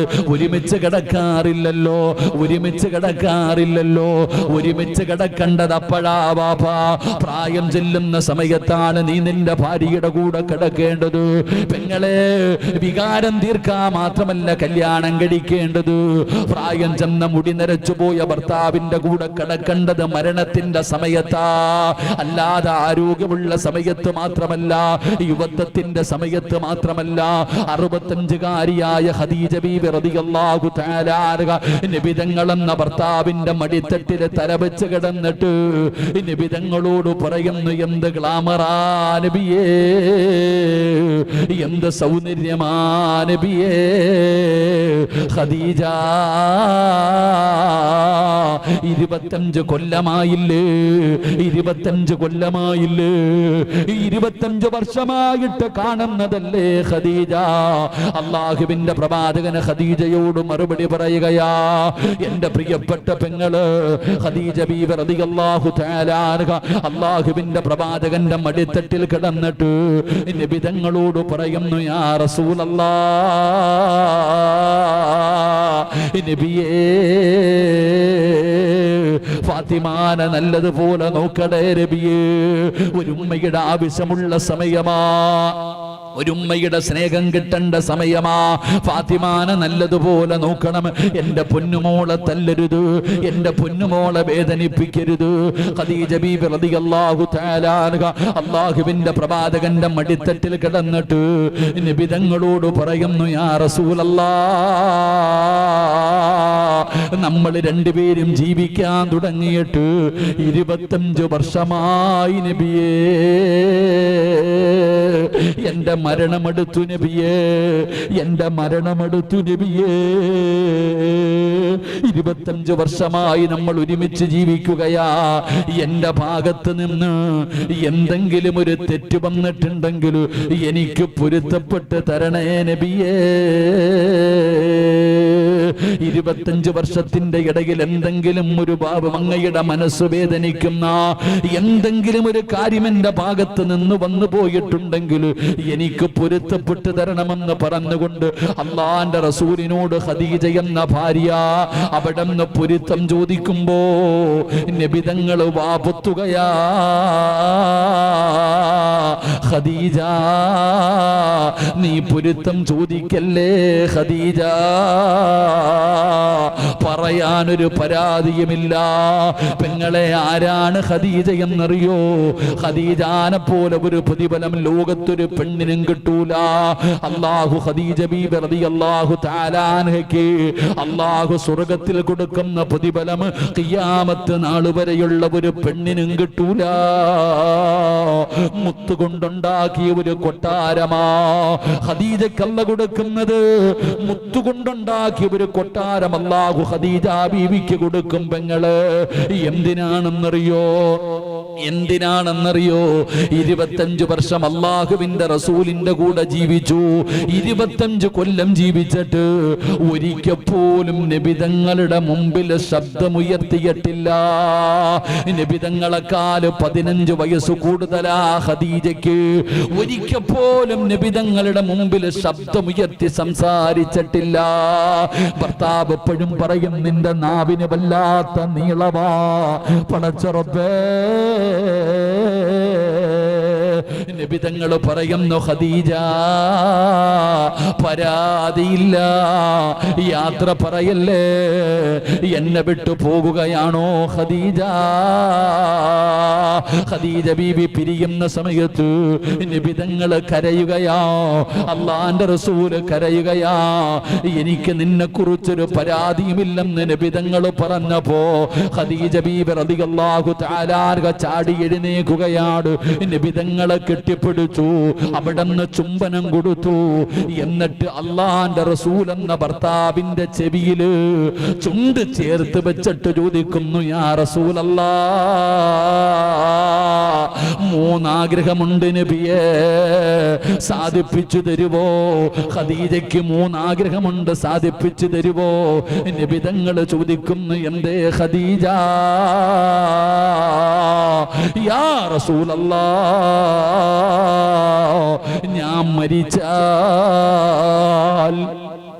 ഞാൻ മരിച്ചു കഴിഞ്ഞ എന്റെ മയ്യത്ത് നിങ്ങൾ കുളിപ്പിക്കണം, വേറെ ആരെയും കൂട്ടരുത്. എന്റെ ശരീരം വേറെ ആരും കാണരുത്, എന്റെ ശരീരം വേറെ ആരെയും കാണിക്കരുത്. അങ്ങ് വേണം എന്റെ മയ്യത്ത് കുളിപ്പിക്കാൻ. നബിതങ്ങളോട് ചോദിച്ചു, കുളിപ്പിക്കുമോ നബിയെ? നബിതങ്ങൾ സമ്മതിച്ചു. റസൂലുള്ളാഹിയോട് ഖദീജ ബീബി പറയുകയാ, 2ാമത്തെ ആഗ്രഹം എന്തെന്നറിയോ? അങ്ങയുടെ ചുമലിൽ കിടക്കുന്ന ഈ ഷാൾ എനിക്ക് വേണം നബിയേ. അങ്ങയുടെ ചുമലിൽ കിടക്കുന്ന ഈ ഷാള് എന്റെ കഫൻ തുണിക്കകത്ത് വെച്ചിട്ട് വേണം എന്നെ പുതിയാർ. അങ്ങയുടെ സുഗന്ധം എനിക്ക് വേണം നബിയേ. ഖബറിനകത്ത് ഖിയാമത്ത് നാൾ വരെ കിടക്കണമെങ്കിൽ അങ്ങില്ലാതെ പറ്റില്ല നബിയേ, അങ്ങില്ലാതെ പറ്റില്ല നബിയേ. അങ്ങയുടെ ചുമലിൽ കിടക്കുന്ന ഷാൾ എനിക്ക് വേണം നബിയേ, തരുമോ യാ റസൂലല്ലാഹ്? നബി തങ്ങളെ തലകുലിക്ക്. 3ാമതായിട്ട് ഖദീജ ബീബി പറയുകയാ, ഞാൻ മരിച്ച അവസാനം ഖബറിൽ ഇറക്കി വെക്കുമല്ലോ, എന്റെ ജനാസ ഖബറിൽ ഇറക്കുമ്പോ അങ്ങിറങ്ങണം നബിയേ, ഖബറിനകത്തിറങ്ങണം നബിയേ, ജനാസ ഇറക്കി വെക്കണം നബിയേ. എന്റെ കബളിന്റെ താഴെ നിങ്ങൾ വേണം മണ്ണ് വാരി വെക്കാൻ. അല്ലാഹുവിന്റെ റസൂലിനോട് തന്റെ പ്രിയപ്പെട്ട ഭാര്യ പറഞ്ഞു കൊടുക്കുകയാ. ഫാത്തിമ കാണുകയാ, ഫാത്തിമ ഉമ്മ പറയുന്നത് മുഴുവനും കേൾക്കുകയാ. വാപ്പയും ഉമ്മയും തമ്മിലുള്ള ബന്ധം പഠിക്കുകയാ.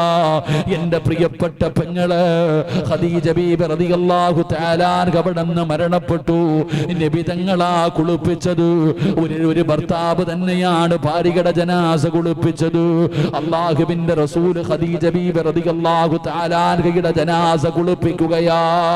അവിടുന്ന് കഫം പൊതിയ സമയമാകുമ്പോ ചുമലിൽ കിടന്ന ഷാളെടുത്തിട്ട് നബി തങ്ങൾ ചുംബിക്കുകയാ.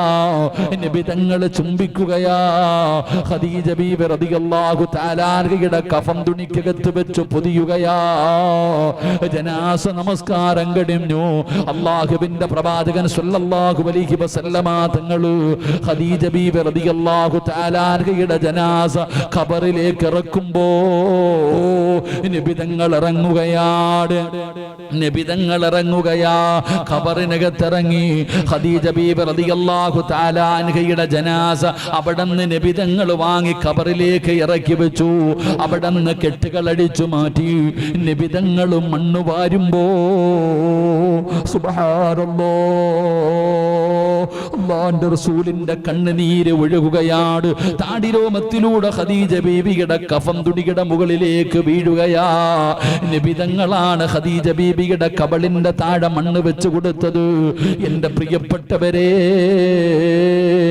ഖദീജ ബീബി റളിയല്ലാഹു തആല അൻഹ മരണപ്പെടുന്ന രംഗം ഫാത്തിമ എന്ന മകള് കാണുകയാ. ഇനി പടച്ചവനെ 63-ാമത്തെ വയസ്സിൽ അല്ലാഹുവിന്റെ റസൂല് രോഗം പിടിച്ച് കിടക്കുമ്പോ ഫാത്തിമ എന്ന് പറയുന്ന പൊന്നുമോള് അലിയാര് തങ്ങളെന്ന ഭർത്താവിനോട് അവിടെ അനുവാദം ചോദിച്ചു. എന്റെ ഉപ്പാന്റെ അടുക്കൽ എനിക്ക് പോകണം. അവിടെ അനുവാദം ചോദിച്ചിട്ട് കടന്നു വന്നു. ഫാത്തിമ ബീബി റളിയല്ലാഹു തആല അൻഹ നബി തങ്ങളുടെ വീട്ടിലേക്ക് വരുമ്പോ അല്ലാഹുവിന്റെ റസൂല് രോഗം പിടിച്ച് കിടക്കുകയാ. പെങ്ങളെ, അല്ലാഹുവിന്റെ റസൂല് പൊന്നുമോട് കടന്നു വരുമ്പോ നബി തങ്ങൾ എഴുന്നേക്കുമായിരുന്നു. ഫാത്തിമ എപ്പോ വന്നാലും നബി തങ്ങൾ എഴുന്നേക്കുമായിരുന്നു. പെൺകുട്ടികളെ കാണുമ്പോൾ വാപ്പ എഴുന്നേക്കണമെന്നാണ് നബി തങ്ങൾ ഫാത്തിമ വന്നാ എഴുന്നേറ്റ് നിൽക്കുമായിരുന്നു. ഫാത്തിമയുടെ നെറ്റിത്തടത്തിൽ ഉമ്മ കൊടുക്കുമായിരുന്നു. അത്രയ്ക്ക് സ്നേഹമാണ് നബി തങ്ങൾക്ക്. പക്ഷേ നബി തങ്ങളെ സുഖമില്ലാതെ കിടക്കുമ്പോ ഫാത്തിമ എന്ന പൊന്നുമോള് വന്നപ്പോ നബി തങ്ങൾ ഫാത്തിമാനെ കെട്ടിപ്പിടിച്ച് ചുംബനം കൊടുക്കുകയാ. എന്നിട്ട് വാപ്പാന്റെ അടുത്ത് വന്ന് ഫാത്തിമ ഇരിക്കുമ്പോ നബി തങ്ങൾ പറഞ്ഞു, ഫാത്തിമ, ഉപ്പാടെ മരണമെടുത്തു മോളെ. ഫാത്തിമ കരയുകയാ. വാപ്പ മരിക്കാൻ പോകുകയാണെന്ന് പറയുമ്പോ, ഉപ്പാടെ മരണമെടുത്തെന്ന് പറയുമ്പോ ഫാത്തിമ വല്ലാതെ കരയുകയാ. പൊന്നുമോള് തേങ്ങി തേങ്ങി കരയുന്നത് കണ്ടപ്പോ നബി തങ്ങൾ രണ്ടാമതും വിളിച്ചു, മോളെ ഫാത്തിമ, അടുത്തത് നീയാ ഫാത്തിമ. എന്റെ പുറകില് നീയുണ്ട്, എന്റെ തൊട്ടു പുറകില് നീയുണ്ട്. മരണം പറഞ്ഞപ്പോ ചിരിച്ച പെണ്ണാണ് ഫാത്തിമ. വാപ്പ പറഞ്ഞു, അടുത്തത് നിന്റെ ഊഴമാട്. എന്റെ കുടുംബത്തിൽ ആദ്യമായിട്ട് മരിക്കുന്നത് നീയാ ഫാത്തിമ. ഫാത്തിമ ബീബി റളിയല്ലാഹു തആല അൻഹ ചിരിക്കുകയാ. പടച്ചറപ്പേ,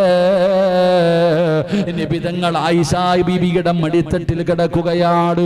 റബീഉൽ അവ്വൽ 12 അല്ലാഹുവിന്റെ പ്രവാചകൻ സ്വല്ലല്ലാഹു അലൈഹി വസല്ലമ തങ്ങൾ ആയിഷ ബീബിയുടെ മടിത്തട്ടിൽ കിടക്കുകയാണ്. ആയിഷ ബീബി റളിയല്ലാഹു തആല അൻഹയുടെ മടിത്തട്ടിൽ കിടക്കുകയാ. ഭാര്യയുടെ മടിയിൽ ഭർത്താവ് കിടക്കുന്നു. നബി തങ്ങളുടെ ചാരത്ത് ആ ഫാത്തിമ ബീബി റളിയല്ലാഹു തആല അൻഹ ഇരിക്കുന്നുണ്ട്. ആയിഷ ബീബിയുടെ നെഞ്ചത്ത് കിടന്നിട്ട് ഫാത്തിമ ബീബി റളിയല്ലാഹു തആല അൻഹ നോക്കുമ്പോ റസൂലുള്ളാഹി എന്ന വാപ്പ ആയിഷ ബീബിയുടെ നെഞ്ചിൽ കിടന്നിട്ട് വഫാത്താവുകയാ. തന്റെ ഭാര്യയുടെ നെഞ്ചത്ത് കിടന്നിട്ടാണ് നബി തങ്ങൾ വഫാത്താകുന്നത്. അള്ളാന്റെ റസൂലിന്റെ മരണവും കണ്ടു, തന്റെ ഉമ്മയായ ഖദീജ ബീവിയുടെ മരണവും കണ്ടു. ഇനി ഫാത്തിമാനെ അറിയണോ? ഈ വാപ്പായ്ക്കും മകൾക്കും ജനിച്ച ഫാത്തിമയുടെ ചരിത്രം അറിയണോ? പെങ്ങളെ, 29 വയസ്സ് ഫാത്തിമ ബീബി റളിയല്ലാഹു തആല അൻഹയ്ക്ക് 29 വയസ്സ് പ്രായമായപ്പോ ഒരു ദിവസം ഒരുങ്ങി വീടിന്റെ മുമ്പിൽ നിൽക്കുകയാ. ഫാത്തിമ ബീബി 29-ാമത്തെ വയസ്സിൽ കുളിച്ചൊരുങ്ങി നല്ല വസ്ത്രം ധരിച്ച് വീടിന്റെ മുമ്പിൽ നിൽക്കുകയാ. അതാ വരുന്ന സയ്യിദുനാ അലി ഇബ്നു അബീ ത്വാലിബ് റളിയല്ലാഹു തആല അൻഹു. അലിയാർ തങ്ങൾ വീട്ടിലേക്ക് വരുമ്പോ ഉമ്മ നിന്നതുപോലെ റസൂലുള്ള വന്നപ്പോ 65-ാമത്തെ വയസ്സിൽ ഉമ്മ നിന്നതുപോലെ 29 വയസ്സുള്ള ഫാത്തിമ ബീബി റളിയല്ലാഹു തആല അൻഹ വീടിന്റെ വാതിലിൽ കുളിച്ചൊരുങ്ങിയിട്ട് നിൽക്കുകയാ. അലിയാർ തങ്ങൾ കടന്നു വന്നു, സലാം പറഞ്ഞു സ്വീകരിച്ചു, കഴിക്കാൻ ഭക്ഷണം കൊടുത്തു. അലിയാർ തങ്ങളുടെ മടിയിൽ തല വെച്ചു. എന്നിട്ട് പറഞ്ഞു, അലിയേ, എന്റെ ഹസനും ഹുസൈനിനെയും പൊന്നുപോലെ നോക്കണേ. എന്റെ ഹസനിനെയും ഹുസൈനിനെയും എന്റെ മക്കളെ പൊന്നുപോലെ നോക്കണേ. എന്റെ മക്കളെ തല്ലരുത്, എന്റെ മക്കളെ വേദനിപ്പിക്കരുത്. ഫാത്തിമ ബീബി റളിയല്ലാഹു തആല അൻഹ അലിയാർ തങ്ങളോട് പറഞ്ഞു കൊടുക്കുന്നു, അലിയേ, പോകാ സമയമായി, എന്റെ മരണമടുത്തു അലിയേ, എനിക്ക് പൊരുത്തം തരണേ അലിയേ. ഫാത്തിമ ബീബി റളിയല്ലാഹു തആല അൻഹ അലിയാർ തങ്ങളോട് പറയുകയാ, ഞാൻ മരിച്ച പകല് ഖബറടക്കരുത്, രാത്രിയിൽ വേണമെന്ന ഖബറടക്കാൻ, രാത്രിയിൽ വേണമെന്ന ഖബറടക്കാൻ. എന്തേ ഫാത്തിമ, എന്തേ പകല് ഖബറടക്കിയാൽ, എന്തേ പകല് ഖബറടക്കിയാൽ? അലിയാർ തങ്ങളോട് ഫാത്തിമ ബീവി റളിയല്ലാഹു തആല അൻഹ പറയുകയാ, എന്നെ പകലാണ് മരിക്കുന്നതെങ്കിൽ, ഖബറടക്കുന്നതെങ്കിൽ, എൻ്റെ കഫം പൊതിയുന്നത്, എൻ്റെ മയ്യത്ത് ചുമക്കുന്നത്, എൻ്റെ മയ്യത്ത് ഖബറിൽ ഇറക്കി വെക്കുന്നത് അന്യപുരുഷന്മാരാ. അവരെന്നെ 3 കഷ്ടം തുണിയിൽ പൊതിഞ്ഞ്, വെള്ള തുണിയിൽ പൊതിഞ്ഞിട്ട് എൻ്റെ ജനാസ കൊണ്ടുപോകുമ്പോ അവരെൻ്റെ ശരീരത്തിൻ്റെ വടിവ് കാണുമല്ലോ, എനിക്കിഷ്ടമല്ല. ജനാസ കൊണ്ടുപോകുന്ന സമയത്ത് പോലും, ഖബറിൽ ഇറക്കുന്ന സമയത്ത് പോലും എൻ്റെ ശരീരത്തിൻ്റെ വടിവ് കാണുന്നത് എനിക്കിഷ്ടമല്ല അലിയേ. ഉമ്മ ഭർത്താവിനോട് പറഞ്ഞ്, എൻ്റെ മയ്യത്ത് നിങ്ങൾ കുളിപ്പിക്കണം, കാരണം വേറെ ആരും കാണുന്നത് എനിക്കിഷ്ടമല്ല. ആ ഉമ്മയുടെ മകള് പറയുകയാ, എന്നെ രാത്രിയിൽ വേണം ഖബറടക്കാൻ, കാരണം ജനാസ കൊണ്ടുപോകുമ്പോ പോലും ഒരാളും എൻ്റെ ശരീരം കാണുന്നത് എനിക്കിഷ്ടമല്ല. പെങ്ങളെ, കല്ലമ്പലത്തും കടുവാപ്പള്ളിയിലും പോയി ഫർദ വാങ്ങുമല്ലോ, ഇട്ട് നോക്കിയിട്ടാണ് വാങ്ങുന്നത്. അത് വാങ്ങിച്ച് വീട്ടിൽ കൊണ്ടുവന്നിട്ട് രണ്ടാമതും സ്റ്റിച്ച് ചെയ്യുമല്ലോ. ഇറങ്ങിക്കിടക്കാര്, നിനക്കിത് തിരിയില്ല പെങ്ങള്. അള്ളാന്റെ റസൂലിന്റെ പൊന്നുമോള് അവസാനം അവിടെ നിന്നുറപ്പേ അലിയാർ തങ്ങളുടെ മടിത്തട്ടിൽ കിടന്ന് അവിടെ നിന്ന് പൊരുത്തം ചോദിച്ചിട്ട് യാത്രയായി എന്ന് ചരിത്രം പറയുമ്പോ, മക്കളെ വളർത്തേണ്ടത് ഇങ്ങനാവുപ്പാ, മക്കളെ വളർത്തേണ്ടത് ഇങ്ങനാണ്. നമ്മുടെ മക്കളെ നമ്മൾ നല്ല നിലയിലാണ് വളർത്തേണ്ടത്. വളർത്തണമെങ്കിൽ ആദ്യം ഉമ്മ നേരെയാകണം, വാപ്പ നേരെയാകണം, നിങ്ങൾ ദീനുള്ളവരാകണം, നിങ്ങൾ നിസ്കരിക്കുന്നവരാകണം, നിങ്ങൾ ഖുർആൻ ഓതുന്നവരാകണം, നിങ്ങൾ ശരീരം മറക്കുന്നവരാകണം, നിങ്ങൾ അല്ലാഹനെ ഭയന്ന് ജീവിക്കുന്നവരാകണം. ഇത് കണ്ടു വളരുന്ന മക്കള് അവരും നല്ല മക്കളാവുകയാ, അവര് സ്വാലിഹീങ്ങളാവുകയാ, അവര് നിനക്ക് സ്വർഗത്തിലേക്ക് കൊണ്ടുപോകുന്ന മക്കളാവുകയാ. അല്ലാതെ നിങ്ങൾ വളരെ മോശമായ ജീവിതം നയിച്ചിട്ട് നിങ്ങളുടെ മക്കളെ നന്നാകണമെന്ന് വിചാരിച്ചാ നടക്കുന്ന കാര്യമല്ലോ. അതുകൊണ്ട് ഈ സദസ്സിലിരിക്കുന്നവരോട് പറയുകയാ, നല്ല മക്കളെ വെറുതെ കിട്ടില്ല, കഷ്ടപ്പാടുണ്ട് വാപ്പാ, ഒരുപാട് ത്യാഗമുണ്ട്, ഒരുപാട് പരിശ്രമമുണ്ട്. പടച്ചവനെ, ഇന്നും ഒരു പിതാവ് പറഞ്ഞത്, ഉസ്താദേ, എന്റെ പൊന്നുമകളൊന്ന് നന്നാകാ ദുആ ചെയ്യടേ ഉസ്താദേ, സഹിക്കുന്നില്ല എന്റെ മകള് നന്നാകാൻ. എന്റെ പൊന്നുമോള് ഉമ്മാനെ തല്ലുകയാ, ഉമ്മാനെ പിടിച്ച് തള്ളുകയാ, ഉമ്മാനെ ചീത്ത പറയുകയാ. അതുകൊണ്ട് എന്റെ മകള് നന്നാകാ ദുആ ചെയ്യണേ എന്ന സങ്കടത്തോടെ ഒരു ഉമ്മ ഇന്നും പറഞ്ഞതാണ്. അതുകൊണ്ട് എന്റെ പ്രിയപ്പെട്ടവരോട് പറയുകയാ, കാലം വളരെ മോശമാണ്. ഈ മോശമായ കാലഘട്ടത്തിൽ നമ്മുടെ മക്കൾ നല്ലവരാകണോ? ആദ്യം നമുക്ക് നന്നാകാം, നമുക്ക് നല്ലവരാകാം. അല്ലാഹുവേ, ഞങ്ങളുടെ മക്കളെ നീ നന്നാക്കണേ അല്ലാ. ദുനിയാവിലും ആഖിറത്തിലും ഉപകരിക്കുന്ന മക്കളാക്കണേ അല്ലാ. നമ്മുടെ മക്കൾ നന്നാകണമെങ്കിൽ ആദ്യം നമ്മൾ നന്നാകണം. നമ്മുടെ മക്കൾക്ക് മാതൃകയാകുന്ന വാപ്പയും ഉമ്മയുമായി നമുക്ക് മാറാൻ കഴിയണം. അള്ളാഹു നമുക്കതിനുള്ള ഭാഗ്യം നൽകി അനുഗ്രഹിക്കുമാറാകട്ടെ. അള്ളാഹു അതിനുള്ള ഭാഗ്യം നൽകി അനുഗ്രഹിക്കുമാറാകട്ടെ. എൻ്റെ പ്രിയപ്പെട്ട സഹോദരങ്ങളെ, അതുകൊണ്ട് മാതാപിതാക്കൾക്ക് മക്കളോട് ചില കടമകളുണ്ട്. ഒന്നാമത്തെ കടമ, അവന് നല്ല ഒരു ഉമ്മയെ കൊടുക്കണം, അവനെ നല്ല ഒരു ഉമ്മയെ കൊടുക്കണം. അതുകൊണ്ട് പെണ്ണ് കെട്ടിയ നിങ്ങളോട് പറയുന്നത്, നിങ്ങൾ ദുആ ചെയ്യ്, നല്ല കാര്യങ്ങൾ ചെയ്യ്. അള്ളാഹു നമ്മുടെ മക്കളെ നന്നാക്കി തരുമാറാകട്ടെ, നമ്മുടെ ഭാര്യമാരെ നന്നാക്കി തരുമാറാകട്ടെ, നമ്മുടെ ഭർത്താക്കന്മാരെ അള്ളാഹു നന്നാക്കി തരുമാറാകട്ടെ.